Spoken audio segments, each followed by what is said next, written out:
한동안 뜸했던 K방산의 계약 소식. 그런데 최근 중앙아시아에서 한국 무기를 수입하겠다고 나서며 한국에게 러브콜을 보내고 있습니다. 특히 그 중에서도 우즈베키스탄이 화제인데요. 한국 무기라면 얼마가 들더라도 무조건 구입하겠다고 나섰다고 합니다. 특히 FA-50의 경우 최소 1조 원 이상의 대규모 거래까지 염두에 두고 있는 상황. 게다가 우즈벡 외의 다른 국가들도 한국 무기 도입을 검토하며 세계 시장에서 한국 무기가 입지를 다지고 있다고 하는데요. 어떻게 된 일인지 지금부터 자세하게 설명해 드리겠습니다. 한국방위 산업에 또다시 청신호가 켜졌습니다. 최근 양국 국방부는 회담을 갖고 공동훈련 및 방산 협력에 대한 논의를 진행했습니다. 이 가운데 쿠르바노프 우즈벡 국방장관의 관심은 한국의 무기에 온통 쏠려 있었죠.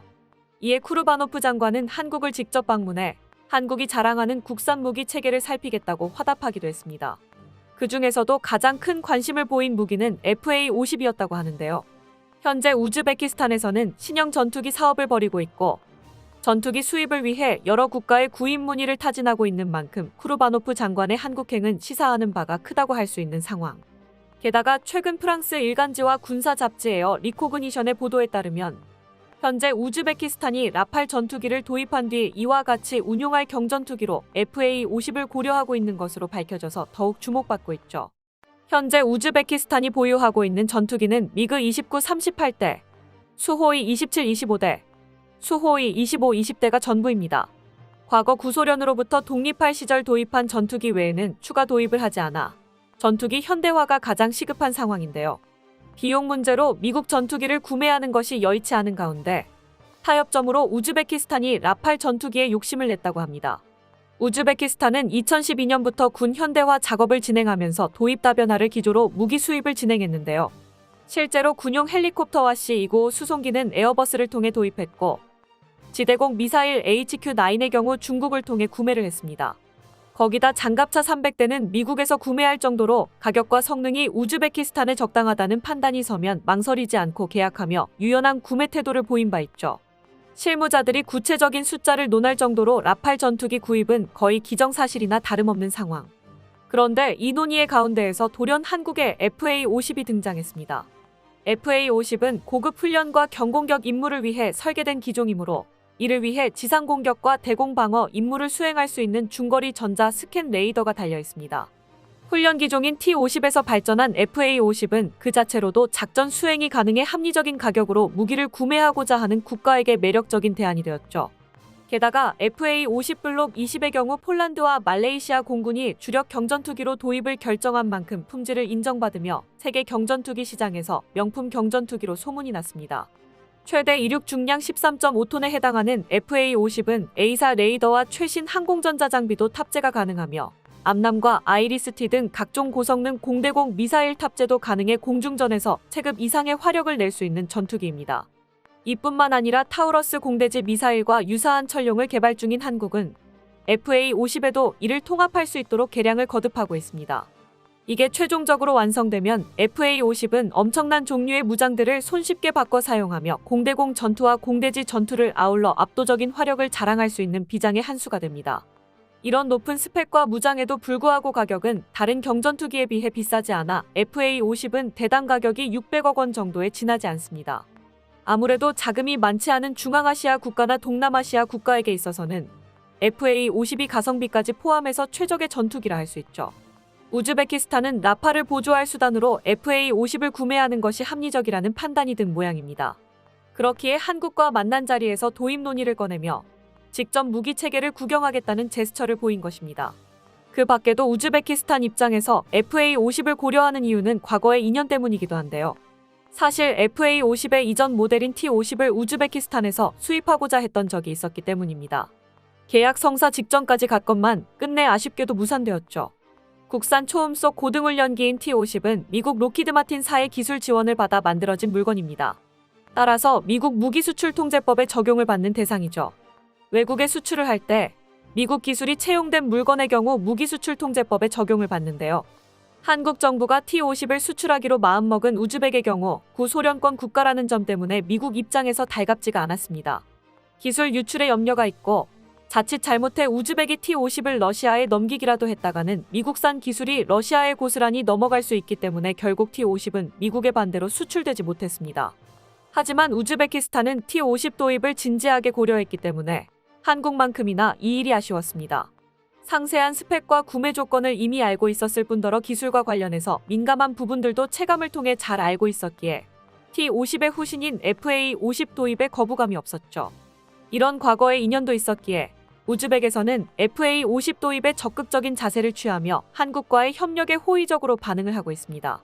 만약 이 거래가 성사된다면 한국과 FA-50의 제조사인 카이는 최소 1조 이상의 계약을 또 따낼 수 있을 것으로 보이는데요. 한국 입장에서는 당연히 그만한 수출 성과를 마다할 이유가 없는 상황. 서로 윈윈인 가운데 걸림돌은 오직 하나뿐이었죠. 최종적으로 수출 거부권을 행사할 수 있는 미국입니다. 하지만 다행히 이번에는 분위기가 사뭇 다른데요. 우즈벡을 대하는 미국의 태도가 과거와 다르게 호의적으로 바뀌기도 했고 오히려 우즈벡 눈치를 미국이 보고 있기 때문입니다. FA-50 수출과 관련해서 미국도 협조적으로 나올 가능성이 높아졌죠. 그런데 대체 그 이유가 뭘까요? 미국이 갑자기 우즈베키스탄에 대해 협조적인 자세를 보이며 태도를 180도 바꾼 데에는 이유가 따로 있습니다. 바로 우즈베키스탄의 넓은 고원에 그 비밀이 있는데요.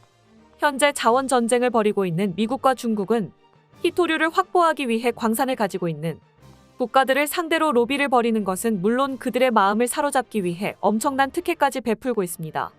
우즈베키스탄도 그러한 위치에 속한 국가 중 하나인 것입니다. 히토류 광산을 다수 보유하고 있는 우즈베키스탄은 자원 전쟁을 펼치고 있는 미국과 중국 모두 군침을 삼키는 정도로 높은 잠재 가치를 평가받고 있는 국가입니다. 바이든 미 대통령은 최근 우즈베키스탄을 포함한 스탄 5국 국가 정상과 만나는 자리에서 5국 대통령과 제가 이 자리에 모인 것은 큰 영광이자 역사적인 순간이라고 평가할 정도로 우즈베키스탄을 극진하게 대접했습니다.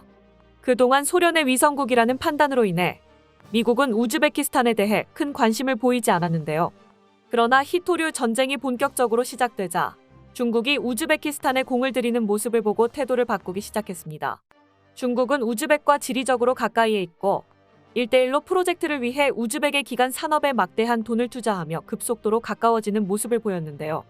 미국도 이에 질세라 우즈벡 경제 개발을 위해 투자에 나서겠다는 약속을 하게 됩니다. 이번 정상회의에 이어 미국 국제개발처 주최로 중앙아시아에서 스탄 5개국과 미국이 장관급 회의를 열고 미국 주도의 경제개발 프로젝트 청사진을 공개하겠다고 나선 상황. 우즈벡 입장에서는 미국의 투자를 마다할 이유가 없죠. 중국도 회담을 통해 중앙아시아 5개국의 발전을 위해 자원 개발에 협조하겠다고 나서면서 미국을 견제하는 모습을 보이는 동시에 1대1로 프로젝트 역시 조용히 추진하는 모습을 보였습니다. 우즈베키스탄의 주요 도로 및 기간 산업 투자에 중국 국영 기업이 개입하는 등 치열한 경쟁이 벌어지는 와중에 우즈베키스탄은 때 아닌 특수를 누리고 있습니다. 이 가운데 우즈베키스탄이 전투기 사업에서 FA-50을 고려하는 상황. 미국 입장에서 자국 전투기는 아니더라도 한국의 FA-50을 통해 우즈벡에 빚을 지을 수 있다고 판단하면 수출 허가가 쉽게 날 가능성이 있습니다. 우즈벡은 과거와 달리 원하는 대로 한국 무기를 구입할 수 있게 되는 것입니다. 게다가 최근 몸값이 점점 오르고 있는 FA-50을 원하는 국가들이 늘어나면서 이를 빠르게 선점해야 한다는 내부 여론도 있는 만큼 FA-50 계약 체결은 빠른 템포로 진행될 가능성이 높습니다. FA-50이 큰 인기를 끌게 된 결정적인 원인은 바로 F-22 랩터와의 모의 전투 훈련에서 승리했다는 소식 때문입니다. 미 태평양 사령부가 주관하는 다국적 합동 전술 공중 전투 훈련으로 보통은 미국이 우승을 거두지만 뜬금없이 필리핀군의 FA-52, F-22에게서 격추 판정을 따낸 것입니다. 5세대 전투기 최강이라 평가받는 F-22를 FA-50이 잡아내는 것은 단순 스펙상으로는 불가능하다고 단언할 수도 있는 상황. 그러나 스펙 격차를 넘어서는 이변을 FA-50이 일으킨 것이죠. 이 소식이 알려지면서 국제사회에서는 FA-50의 실성능에 대해 재평가하는 흐름이 일어났습니다. 특히 중동 국가들 사이에서는 FA-50의 도입까지 진지하게 검토하게 되었죠. 폴란드와 말레이시아가 이미 FA-50을 구매했고 중동도 군침을 흘리는 가운데 우즈베키스탄도 빠르게 FA-50을 수주하기 위한 경쟁에 뛰어들었습니다. 최근엔 우즈벡 옆에 있는 카자흐스탄도 최근 노후화된 전투기 100대를 처분하며 새로운 신형 전투기 사업에 뛰어들었는데요. 이 흐름대로라면 우즈벡의 영향을 받아 카자흐스탄도 FA-50 구매에 나설 수 있습니다. 그야말로 한국 전투기 전성시대라 할 수 있는 상황이죠. 우즈베키스탄의 한국에 대한 호감도는 상당히 높은 것으로 유명합니다. 국회의사당 건물의 모양새만 봐도 알 수 있죠. 이처럼 우즈벡은 한국 문화와 정서에 대한 호감을 지속적으로 보여왔는데 드디어 이러한 호감이 방산 분야로도 번지는 계기가 생길 것 같습니다. 그동안 갈고 닦았던 한국 국방 기술이 드디어 중앙아시아에서도 빛을 보는 순간이라 할 수 있는데요. 한국이 이 기회를 잘 살려 유럽뿐만 아니라 중앙아시아에서도 러시아 무기를 밀어내고 주류 무기 체계로 대접받길 기원해 보겠습니다. 끝까지 시청해 주셔서 감사합니다. 도움이 되셨다면 좋아요를, 다른 이야기도 궁금하시면 구독을 눌러주세요.